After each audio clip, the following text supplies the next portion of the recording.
El gran debate con Adolfo Beck. La polémica, la controversia, el fuego cruzado, todos los temas, todos los personajes.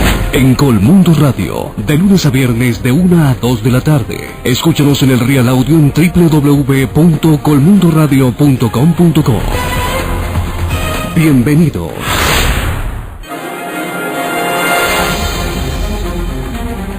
Buenas tardes, grato contar con su compañía a esta hora. Después de la 1:05, en Colmundo Radio 1040M en Bogotá, el gran debate con Adolfo Beck.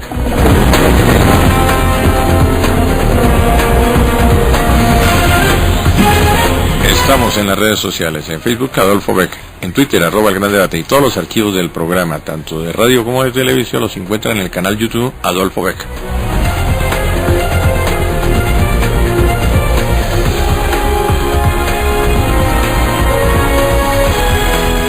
Tema del día: Colombia y el posconflicto. No se ha terminado, no hay acuerdo y se insiste demasiado en el posconflicto. No sé si eso rompe la lógica incluso del lenguaje, etcétera, etcétera. Invitado en el gran debate con Adolfo Beck, quiero saludar al coronel retirado, el académico, profesor de la Universidad de La Sabana y precandidato del Partido Conservador, Carlos Alfonso Velázquez. Bienvenido, coronel Velázquez. Buenas tardes, Adolfo. Con mucho gusto aquí comparto este rato de debate contigo y con tu audiencia. Muy gentil, coronel Velázquez. También quiero saludar a la periodista Ludis Pico. Bienvenida. Acérquese al micrófono, Luis. Buenas tardes. Bueno, coronel, no es el tema central, pero me sorprende hoy. Con el resultado de las encuestas, aparece usted bien rankeado, con un 15%, pero un 15% comparado con Santos, ¿no? Sí, pues para mí fue sorpresivo porque hasta ahora estoy, digamos, prendiendo motores. No he arrancado en campaña porque el Partido Conservador tiene eso en la nevera, pero con esto, este resultado de hoy, ya veo que hay que hacer otra serie de asuntos para que la gente conozca más qué es lo que propongo y por qué es que me atrevo a lanzarme como candidato a la presidencia. ¿Qué interpretación le da usted a ese 15%? La gente lo conoce por su recorrido militar, por la parte académica. Pues yo diría que por ambas cosas, porque hacia el final de mi carrera militar me tocó jugar unos papeles críticos en el 8000, abrí el proceso 8000, pagué un costo por eso, pero siempre dije la verdad y la enfrenté.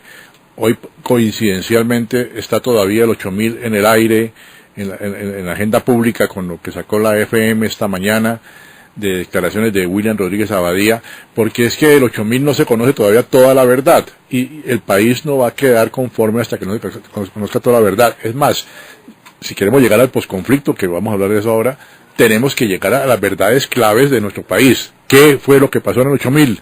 ¿Cuáles fueron los verdaderos responsables? Después, ¿qué fue lo que pasó con la parapolítica y el paramilitarismo? ¿Quiénes fueron los verdaderos responsables? Si no, mal podemos estar pidiéndole a la FARC que digan la verdad de qué.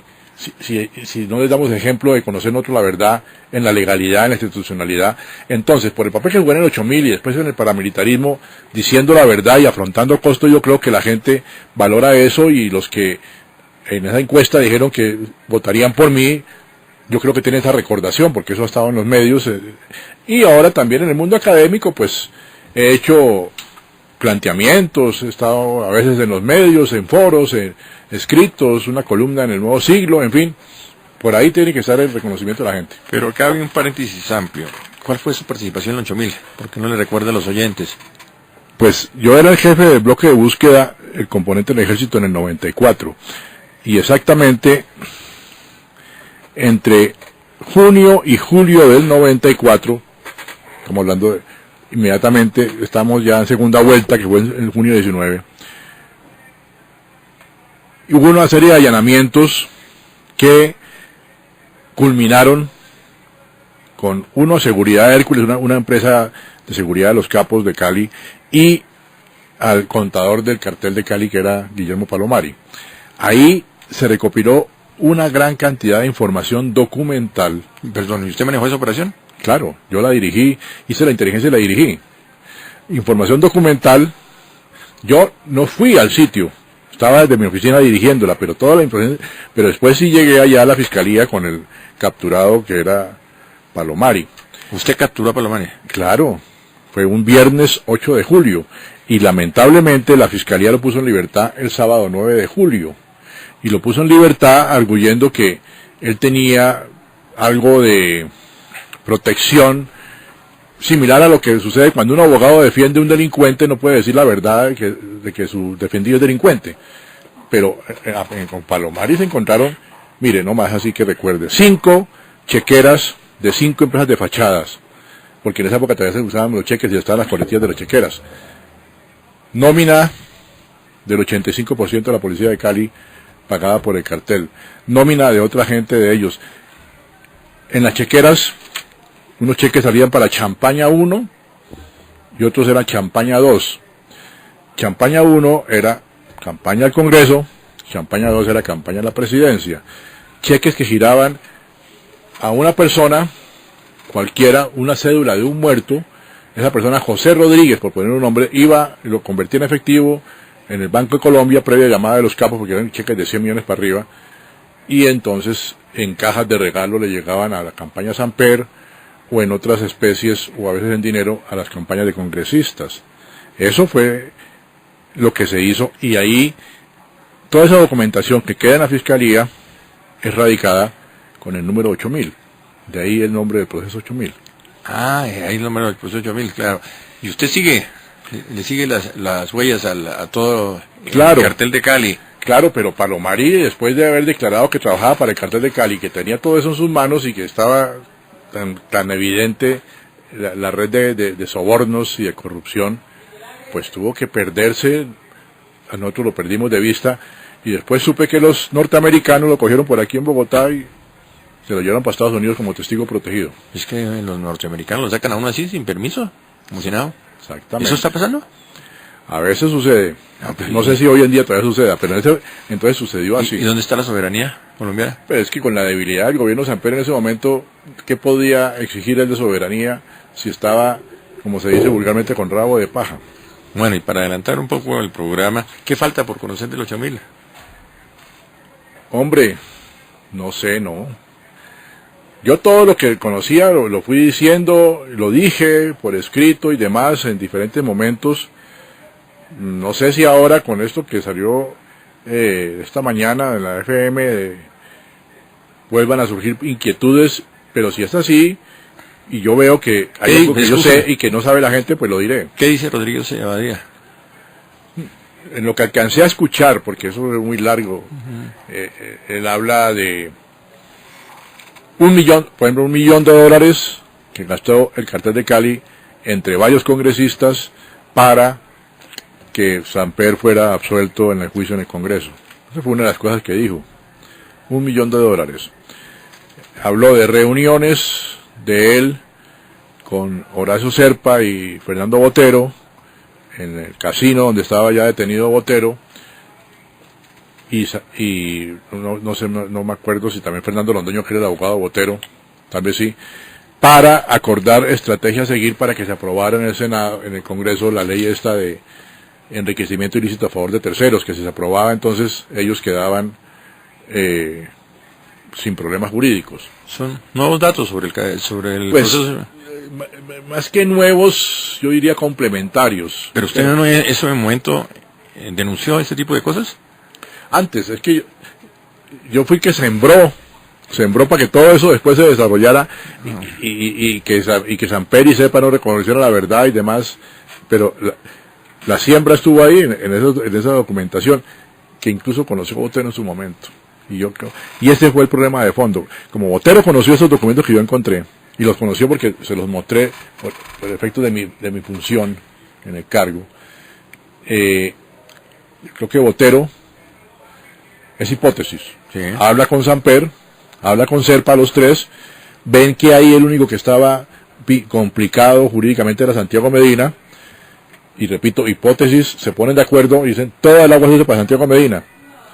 Y así fue lo que hicieron, pero entonces la cosa siguió caminando y se reventó Santiago Medina, después Botero, pero el error de fondo de Botero fue haber dicho el presidente sabía, pero yo no sabía. Si él dice, tanto él como yo sabíamos, y le pido perdón al país, ahí no hay nada que hacer y Samper tiene que renunciar. Pero como dijo, yo no sabía, y Samper sí sabía, Samper le responde en la noche, Botero miente para salvarse. Dos medias verdades que se encuentran y los dos queda, y se arma la pelea de verdureras que se vio después en los medios.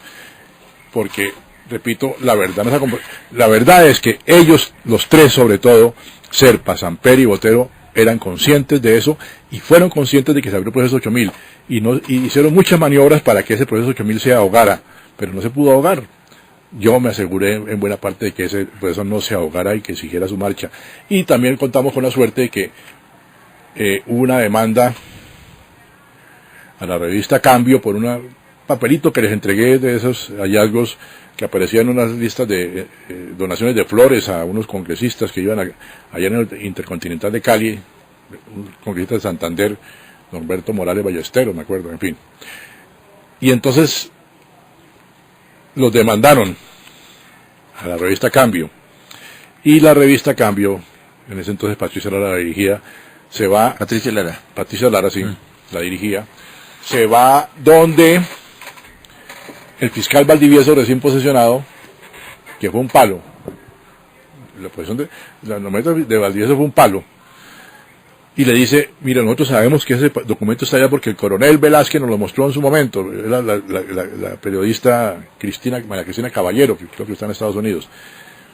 Y entonces Valdivieso dice, bueno, pero entonces, por ayudarlas, manda una comisión a Cali a buscar ese documento. Y al buscar ese documento se dan cuenta que el 8000 estaba amarrado con unas cabullas por ahí en un rincón, en una fiscalía seccional, estaba a punto de morirse, de dejarlo allá por asuntos con la policía, de los sobornos, en fin, pero no la parte fuerte de la política. Y entonces esa comisión de fiscales dicen, uy, aquí hay una cosa muy grave, y inmediatamente ordenan el traslado del proceso para Bogotá, y el proceso 8000 revive y empieza a caminar como debió caminar. Primero en el gran debate con Adolfo Vega en Colmundo, Radio 1040 AM en Bogotá. El coronel Carlos Alfonso Velázquez, actual precandidato a la presidencia de la República por el Partido Conservador. En ese momento el proceso 8000 estaba tan congelado como están congeladas las candidaturas en el Partido Conservador. Un partido sin vocación de poder. Exactamente, hay que buscar que se descongele eso porque... Con la segunda parte de los antecedentes de la historia del coronel Carlos Alfonso Velázquez y su relación con el paramilitarismo. No, yo nunca tuve relación con el paramilitarismo. Vale la aclaración, vale, su relación con el tema. Con el tema. Bueno, estando de Cali fui trasladado a la brigada 17 en Urabá como segundo comandante. Sí. Los primeros 6 meses trabajé con el general Víctor Álvarez, todo marchó bien, hicimos una reestructuración estratégica de cómo manejar las cosas allá en Urabá, dejar de estar persiguiendo guerrilla en la montaña para dedicarnos a proteger la población y disuadir los factores de violencia que afectaran a la población, tanto de la guerrilla como de los paramilitares. Empezó a dar muy buen resultado esa estrategia. Llega en diciembre del 95 del Río. Sí, es que tenemos un oyente, pero esperamos que usted termine esta parte. O atendemos al oyente primero. Bueno, sí, seguimos con el capítulo de cómo manejó usted el tema de paramilitar en Urabá, el coronel Carlos Alfonso Velázquez. Sí, primero los oyentes. Gracias, coronel Velázquez. Buenas tardes. Gracias, don Adolfo. Charlo. Gracias. Es lo siguiente, antes de que abandonen el tema del 8000, yo recuerdo que por ahí estuve veando prensa y archivos viejos que a Botero le encontraron más de 5.000 millones de pesos en un banco de Nueva York y jamás los pudo justificar, que había vendido unos cuadros que eran del papá, que no sé qué, pero nada de eso lo pudo probar. Segundo, él fue condenado por la justicia, entiendo, aquí en Colombia, y se escapó, se fugó, se asiló en México, y en calidad de asilado adquirió la nacionalidad, no sé cómo, si se podrá, en México. Esos son hechos registrados por la realidad.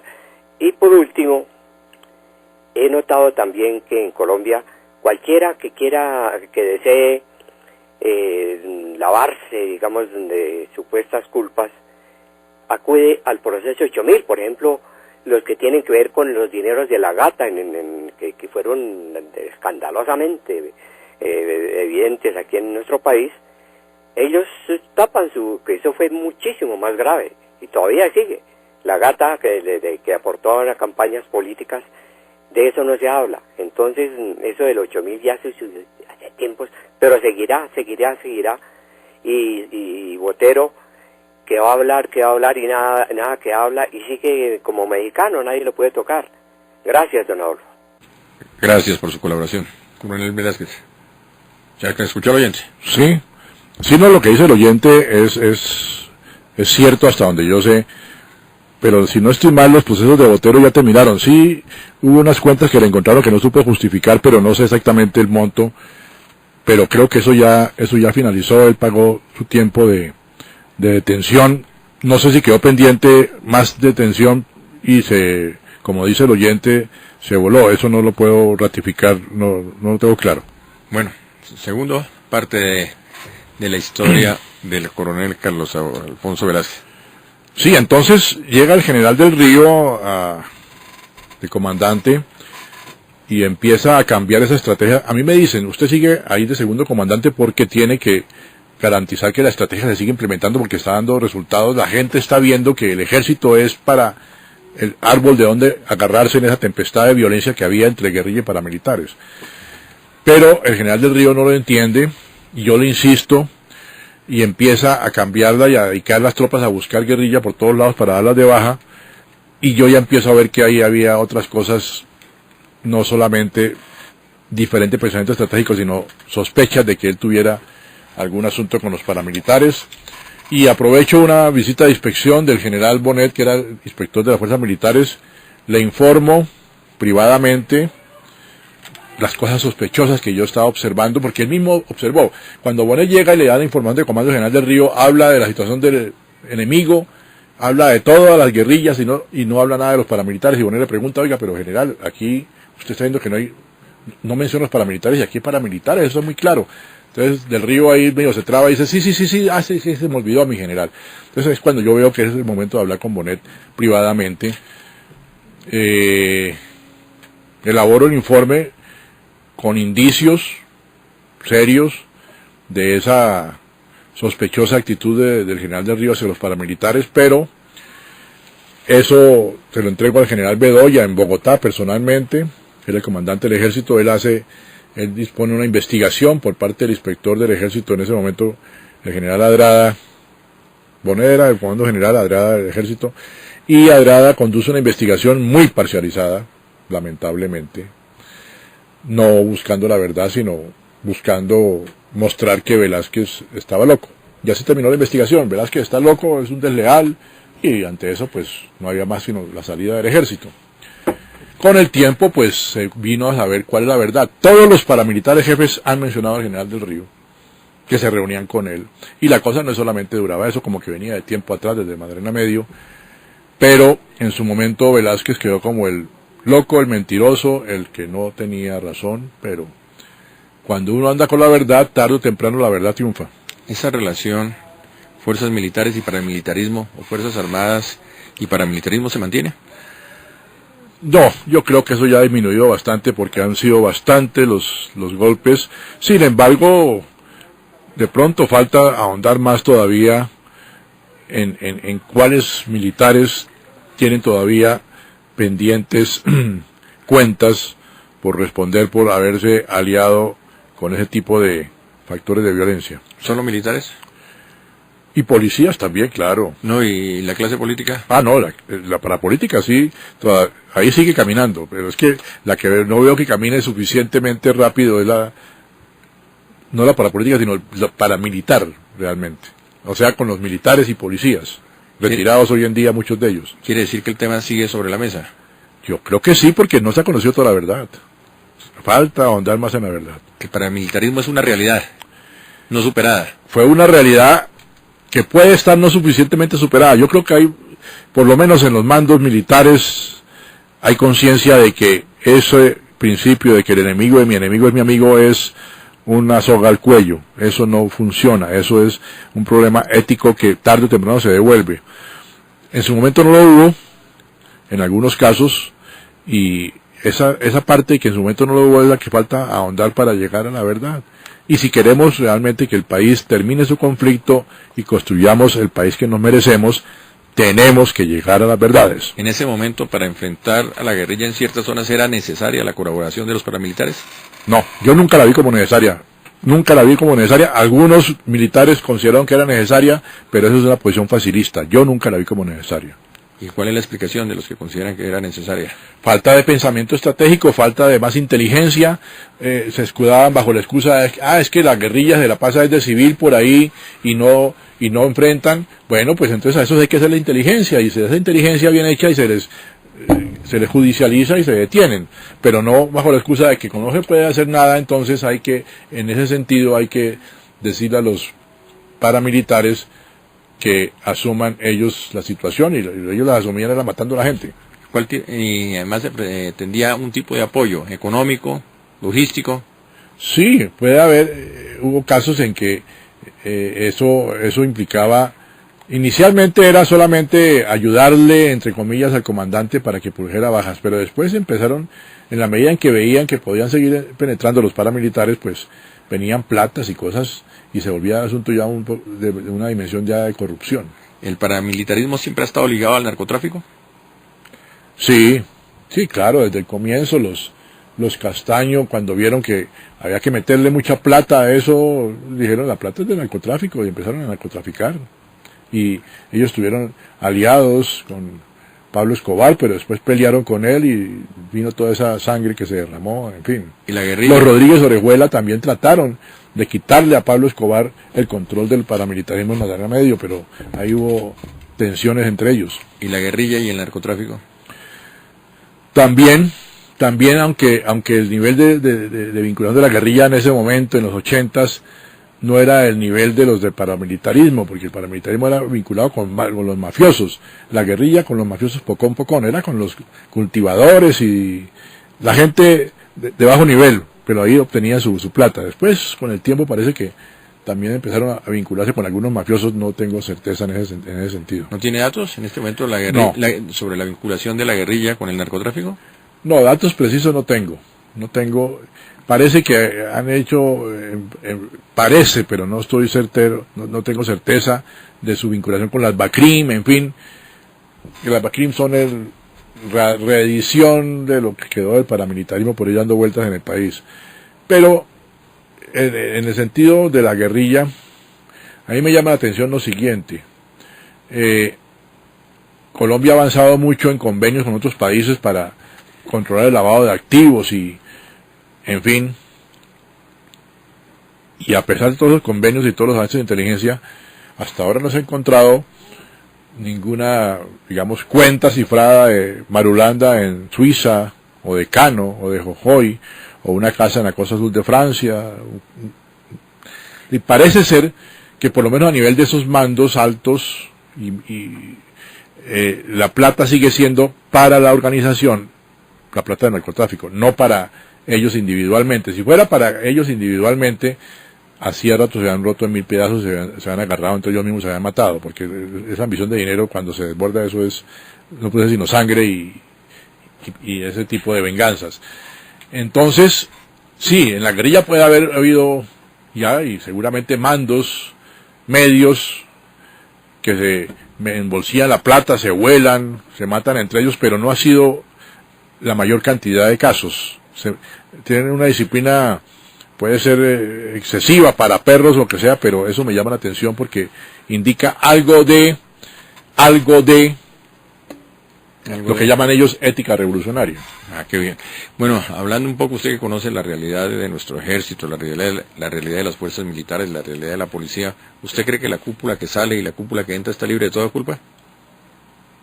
Pues hasta donde sé, sí. No tengo así sospechas o indicios de alguno de ellos, no. Bueno, aquí que si eres interesante, no, pero no es un oyente, está, sí, aquí este es un programa interesante. Bueno, ¿cuál es la explicación? El cambio de la cúpula. Pues parece ser, no puede uno también meterse en la cabeza del presidente Santos, pero parece ser que quiso Él quería, parece ser, repito, dar de baja o llamar, sí, salir de el director de la policía. ¿Por las famosas declaraciones? Sí, las declaraciones eran de que la gente le hacía falta Uribe. Y creo, parece, al comandante del ejército, Mantilla. Parece que tenía problemas allá en tratos hacia subalternos, en fin, digo yo, parece, por informaciones, pero no confirmadas. Y entonces Santos, en su manera de ser, tratando de quedar bien, dice, aquí no puedo solamente dar de baja esto, mejor hagamos un cambio de todos, para que no haya sospechas o dudas de por qué este y este otro no, y entonces así dar un mensaje de que quiere renovar el ímpetu por la seguridad, etcétera, etcétera. Y saca al general Navas con muy buena historia. Sí, un buen recorrido. Sí, claro, y Navas... Mal comunicador, pero buen oficial. Claro, de acuerdo, y había podido quedarse más tiempo, Navas estaba haciendo bien su papel, pero... pues... Y muy querido por los soldados. Sí. Muy querido por la tropa. Sí, es un buen líder militar. Sí, tienen problema de comunicación. A veces se le ve eso, sí. Pero el recorrido sí es realmente interesante, y el balance a través de su historia en el ejército, muy importante. El general Navas. Bueno, entonces se va con la cúpula, pero el objetivo era sacar a Mantilla, al general Mantilla, comandante del ejército, y al director de la policía. Sí, como te digo, es una hipótesis, pero no, pues, parece ser. Ay, ese voz a voz que manejan los retirados y con los activos y todo eso es muy importante. No, pero fíjate que yo con los retirados no tengo así mucho contacto en cuanto a gremio de retirados, sino amigos que quedan, pero no como gremio, no tengo... No, pero uno se entera de cositas en el club militar y en los casinos, señor coronel. Sí, señor. Y además también el trato del general Mantilla con el ministro de Defensa, la relación. Parece que no estuvo bien, no tuvo buen desarrollo esa relación, sí. Bueno, el coronel Carlos Alfonso Velázquez, en el gran debate con Adolfo Ben, Colmundo Radio 1040M en Bogotá. Ya regresamos. Síguenos en nuestras redes sociales, Facebook, Adolfo B, en Twitter, @el gran debate. ¿Qué hubo, Juanchito? ¿Qué anda haciendo, hermano? No, hermano, acá buscando en el periódico el anuncio de mi negocio. No, hermano, pero no pierda el tiempo. En Colmundo Radio pautan los mejores. ¿Y cómo hago para pautar ahí? Escuche lo siguiente, hermano. Los mejores productos, servicios, posicionamiento de marca y pauta. Colmundo Radio, la solución efectiva para su negocio. Venda más e invierta menos. Escuche su marca y su producto en Colmundo Radio. Contáctate con nuestro departamento comercial. Informes 548-3535 o al 217-9220 extensión 110. Colmundo Radio. Sintonícenos a través de nuestro sitio en internet www.colmundoradio.com.co y entérese de todos los acontecimientos nacionales e internacionales. Colmundo Noticias Colombia. Todas las noticias, todo el tiempo. El gran debate con Adolfo Beck, porque los temas más cruciales de la actualidad tienen diferentes puntos de vista. Los personajes. Victoriano, ¿por qué no se despide invitando en su lengua a los oyentes que sigan en Colmundo Radio en el gran debate con Adolfo Beck? El análisis, las voces, están sobre la mesa, de lunes a viernes de 1 a 2 de la tarde, a través de los 1040 de Colmundo Radio y en www.colmundoradio.com.co. Bienvenidos. Síguenos en televisión, todos los martes de 9 a 9:30 de la noche, en Teleamiga Internacional. Programas diferentes.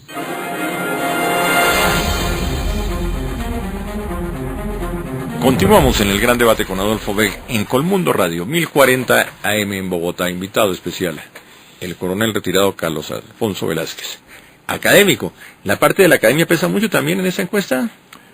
Pues seguramente sí, porque es que desde el año 2000 en que estoy en academia en la Universidad de La Sabana, han pasado ya casi 15 años y son muchas las personas que han pasado por las aulas donde he dictado clases y hoy en día trabajan en diferentes actividades, muchos en medios de comunicación. Claro, profesor de periodistas. Y los periodistas son comunicadores y comunican. Sí.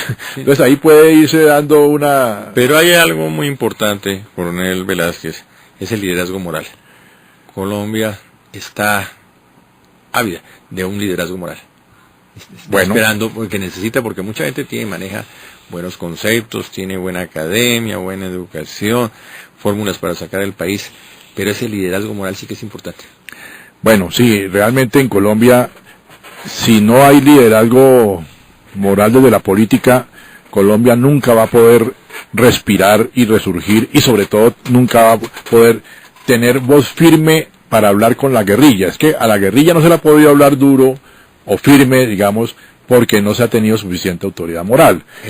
Hoy en día, yo soy uno de los que piensa que hoy en día la guerrilla está empezando a ceder porque, mal que bien, a pesar de todo, el Estado se ha venido relegitimando. Por ejemplo, tener ese alcalde de Bogotá presos, todo eso del cartel de la contratación, lo que pasó con la parapolítica, todo eso es darle legitimidad, oxigenar la legitimidad del Estado para recuperar su autoridad moral, pero falta, y si la gente está viendo eso en quien habla, no porque sea un Superman, sino porque me tocó asumir unas posturas claras que mostraron la verticalidad y la transparencia, y si eso es parte de lo que ve la gente, pues con mucho gusto voy a poner mi nombre a consideración y para servir a los colombianos y sobre todo recuperar la legitimidad del Estado desde la presidencia. Me gustó esa frase.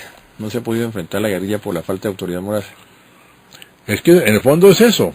En el fondo la guerrilla, mire, los estudios, uno se pone a mirar hoy ya con el tiempo, las únicas guerrillas triunfantes en Latinoamérica, es decir, de llegar al poder por las armas, fueron en Cuba y en Nicaragua. Y uno se pone a mirar a fondo el asunto y no fue por la ideología, por diferentes factores, aunque eso contó, fue fundamentalmente porque esos dos países en su momento eran unos regímenes muy corruptos. Batista en Cuba, eso era era un prostíbulo de los gringos. Y Somoza en Nicaragua manejaba esa vaina como una finca. Entonces, esa corrupción de los gobiernos hizo que la guerrilla se oxigenara y llegara al poder por las armas. Aquí no se ha podido, aunque no estamos limpios desde el poder ni mucho menos, pero debido a la recuperación paulatina que ha habido en los últimos años, ya la guerrilla está cediendo un poco, pero falta meterle más limpieza, transparencia, verdad y moralidad al Estado. Esa es una frase marco para toda una campaña política, la falta de autoridad moral de la clase política. Esa es una frase marco para una campaña política. Pues Con sí. eso puede cabalgar uno toda una campaña política.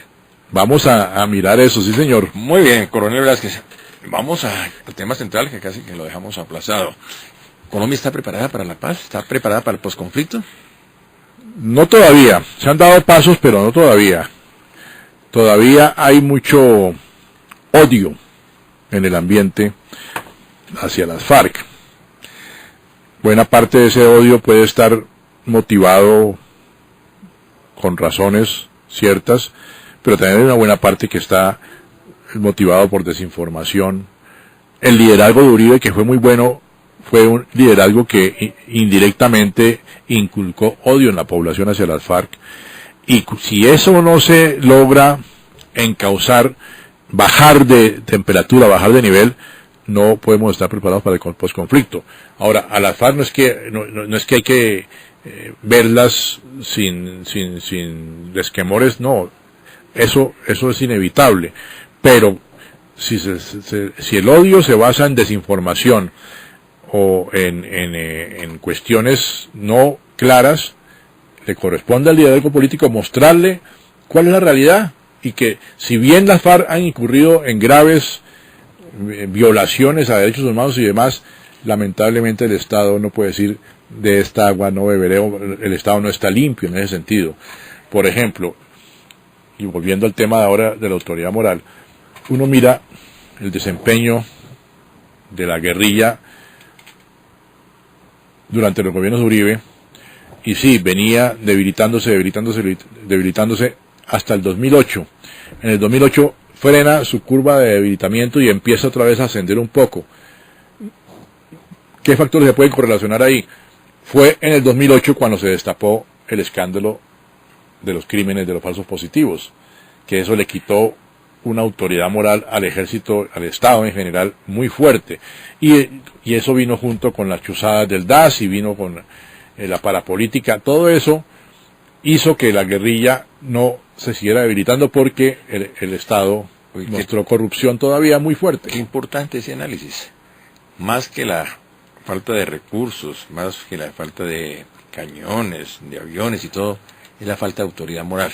Claro, es que un guerrillero o un soldado, así está armado con un machete solamente, si tiene fe en la causa, es mucho lo que puede hacer, pero si tiene fe en la causa, y para tener fe en la causa hay que, el soldado, luchar porque hay un Estado limpio, un Estado digno, un Estado eficiente y moral al que está respaldando, y la guerrilla porque ve que su causa es justa porque la contraparte es sucia o es falta de transparencia, es corrupta.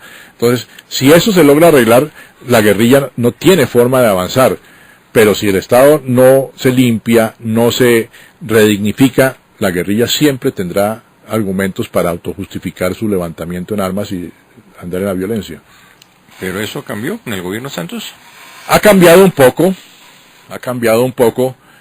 pero es insuficiente. Pero en el gobierno Santos ha cambiado principalmente, y hay que reconocer, por la labor de Procuraduría, Contraloría y también en buena parte Fiscalía. Pero en sí, por la labor del gobierno central, aparte de haber armado cierto escándalo con lo de la salud y demás, no se le ve convicción al presidente Santos de que ese sea un problema clave del país, y es redignificar el Estado devolviéndole la autoridad moral. En este momento, a nivel de las fuerzas militares, de la policía, ¿hay fe en la causa? Es difícil afirmarlo, pues esa fue la campaña que emprendió el general Navas de tiempo atrás, pero me da la impresión de que esa campaña se emprendió fue porque se veía que no había fe en la causa, y entonces no sé qué tanto se logró recuperar. No tengo elementos concretos para eso, pero lo que sí sé es que así se esté en un proceso de paz negociando en La Habana, se puede mantener una fe en la causa militar sin dejar de ser militar. Es que lo militar no es solamente atacar y matar. Lo militar tiene muchas otras formas de desempeñarse que pueden ser concomitantes o coherentes con un proceso de paz que se está dando en La Habana. Pero hoy en día no se ha tratado de hacer siquiera un desescalamiento del conflicto. Se podía hacer un desescalamiento del conflicto en acuerdo con la guerrilla. Y entonces se dice, no, que no hay cese al fuego porque la guerrilla se va a recuperar. Eso es una mentira, eso es falacia. Es como hablar uno en una mesa con una contraparte y estar cada rato por debajo de la mesa dándole patadas en las espinillas a la contraparte. Cuando se negocia sin cese al fuego, esa es la analogía. Estoy con una contraparte dándole patadas en las espinillas cada rato, de un lado o del otro lado. El cese al fuego sí es difícil, pero se puede avanzar en acuerdos para ir desescalando el conflicto y hacer una mejor ambientación para que la gente crea que el proceso va a llegar a alguna parte. Pero es que la gente hoy dice, sí, La Habana y declaraciones, y no se el comisionado dice nunca se había avanzado antes, pero cada rato en el país guerrilla que ataca o ejército que ataca, la guerra no ha terminado, y eso le quita credibilidad, legitimidad a ese proceso. ¿Por qué habla usted de la falta de información? ¿De información en qué sentido? De la opinión pública en general con respecto al tema del conflicto. Porque, a ver, los medios de comunicación que más audiencia tienen son los televisivos, eso es un hecho. Los tiempos tan reducidos en la televisión, otro tipo de intereses económicos que pueda haber allá, en fin, hacen que la información sobre el conflicto sea muy superficial, muy sin contexto, sin algún tipo de explicación, Y entonces la gente en general ve en las FARC unos zampones ahí que quieren imponer su ley por las armas, pero eso tiene una complejidad un poquito más de fondo que hay que saber hasta donde la gente se le puede explicar, porque tampoco tiene la obligación de enterarse. El diálogo político debe explicar mejor eso, o el periodismo. Y entonces, porque el problema de las FARC es, mejor dicho,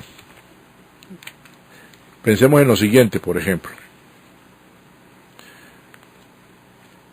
Grandes industrias que existían hace 50 años, grandes empresas que existían hace 50 años y hoy no existen. Se me ocurre así, ASEP, Grupo Gran Colombiano, empresas grandísimas que hoy en día no existen. ¿A qué punto quiere llegar con una? Pues que los FARC llevan 50 años de existencia, ahí tiene que haber algo. Como organización llevan 50 años, tiene que haber algo que no se ha estudiado a fondo para poder solucionar el problema. ¿Es falta de estudio o falta de información de la opinión pública? Ambas cosas. El estudio se ha hecho, pero se ha quedado en círculos muy reducidos, no ha trascendido a la opinión pública. ¿Y para usted qué hay detrás de todo esto? Usted que está en plan, casi que un plan pedagógico, tratando de explicarle a los oyentes de Colmundo Radio en el gran debate con Adolfo Bey un poco el tema. ¿Qué hay detrás de que...? Todo eso de la fortaleza, por qué la FARC, la guerrilla sigue vigente en Colombia, etcétera, etcétera. Porque han tenido unas variables estratégicas que siempre han jugado a su favor. Una, el medio ambiente físico, hablo de la geografía colombiana, y psicológico en parte o cultural, hablo de la cultura, de la tendencia, no está cimentada, pero la tendencia en Colombia, aquello de privilegiar al más vivo, al de todo vale, y la guerrilla pues en el fondo son vivos, le maman gallo al Estado, para ponerlo en términos vulgares o crudos. Entonces el medio ambiente ha jugado a favor de ellos. Y otras dos variables que han jugado a favor de ellos, que no se han podido colocar en contra, han sido organización y cohesión entre ellos mismos. Con esas tres variables, de 6, que son las que uno debe mirar, las otras son opinión pública, opinión internacional, que sí están en contra de ellos, pero con esas tres variables se mantienen y se han mantenido. No se ha logrado golpear de manera tal que esas variables empiezan a jugar en contra de ellos. Y con el medio ambiente físico pues no se puede hacer nada, porque es que la geografía no se puede cambiar, y aquí en Colombia siguen sobrando huecos para esconderse. Entonces por eso es que en cierta forma este conflicto hay que terminarlo es negociando, pero negociando bien, sin premiar más de la cuenta a uno u otro lado. Pero ese concepto se aparta de la mayoría de los generales activos y de las integrantes de las fuerzas militares. Sí, pero es que el tiempo que llevo en la academia, decantando toda esa experiencia que tuve como militar, hace que tenga un pensamiento mucho más, creo yo, realista, objetivo. Cuando estaba en el ejército pensaba totalmente lo contrario. En buena parte, pues totalmente no, pero en buena parte pensaba que la guerrilla era derrotable en términos exclusivamente militares. Lo llegué a pensar, pero muy rápido empecé a darme cuenta que la derrota de la guerrilla, si se quiere hablar de derrota, es eminentemente política, es un ahogamiento político. Y para ahogarla políticamente, para que vean que lo único es entrar a la vida civil, el Estado tiene que estar muy relegitimado para poder hablar con mucha firmeza y poder ser también inclusive magnánimo. Y eso lo sabe el Ministerio de Defensa, eso lo sabe el Comando del Ejército. Pues no sé si lo sepa o no. Eso lo dejé, lo traté de insinuar o decir directa o indirectamente en los documentos que he escrito, lo he dicho en diferentes formas. Pero como oficial activo en su momento expresó este tipo de... Ah, sí, claro, pero no llegué al generalato, que es donde uno podría tener más influencia.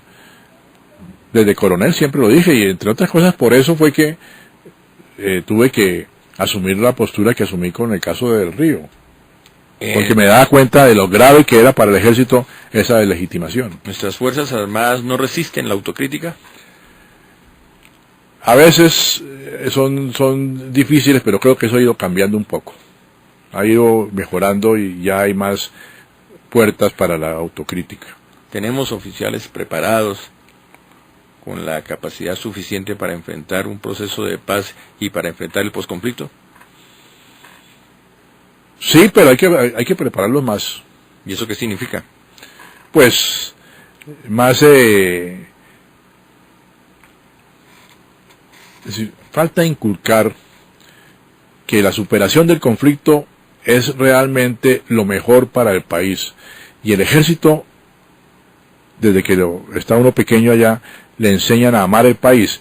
Y si ama el país, pues tiene que contribuir a que se supere el conflicto. O si no, es pensando en sentido exclusivamente gremial. El ejército no puede pensar gremialmente, tiene que pensar nacionalmente. Eso hace falta meterlo más a fondo, y en eso el liderazgo político es clave. Pero en términos de platica, en términos económicos, ¿gana más un oficial en guerra que un oficial en paz? En principio no. Puede haber gente que piensa así, y sí, hay gente que piensa así y que dice, oiga, nosotros en la paz no vamos a tener tanta prerrogativa, entonces es mejor mantener esto funcionando, pero creo que no es la mayoría de la gente en filas activas. Y pasamos a una explicación adicional al tema anterior. La guerra es un gran negocio. Sí, para mucha gente es un negocio grande. Incluso ahí puede haber también problemas de corrupción muy fregados en compra y venta de armas, en fin, que hay que ponerle freno si es que está todavía vigente eso. Pero sí, es un negocio. Incluso para la misma guerrilla es un modus vivendi para ellos. Un muchacho que está en la guerrilla, o una muchacha que se imagina, bueno, voy a desmovilizarme, y dice, oiga, pero aquí por lo menos tengo comida, vestido, sentido de pertenencia. Si salgo, de pronto no tiene ni familia, porque no conoció nunca a su papá, a su mamá. Entonces se siente mejor quedándose en la guerrilla que saliendo. Eso hay que mirarlo más detenidamente, a ver cómo va a ser ese proceso de reinserción. ¿Cuánto gana en promedio, si tiene la cifra, un guerrillero? No, guerrillero raso.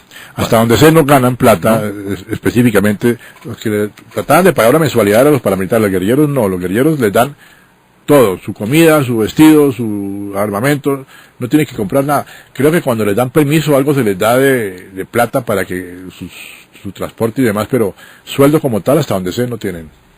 ¿Y el grupo eso es muy del comunismo, ¿no? ¿Y el grupo de comandantes? No sé. Eso sí, es un misterio que tanta plata puedan tener ellos personalmente metida en inversiones de fincas o lo que sea.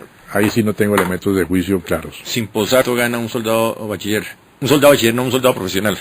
Un soldado profesional creo que está ganando cerca de $1 millón. $1 millón. Sí. ¿Cuánto gana un general de la República? ¿General full? Full. Debe estar por los lados de los 12 millones, 14 millones. Pero con todas las arandelas. Bueno, vivienda. Sí, vivienda, vestido, uniforme que no lo tiene que comprar. Salud. Carros, sí, para él y para su esposa a veces. Gana un general full. Sí. Un coronel full. Coronel full está ganando como 8 millones, algo así, sí, cerca de 8 y medio. Un subteniente. No tengo claridad, pero está por el lado de los 2 millones algo, 2 y medio.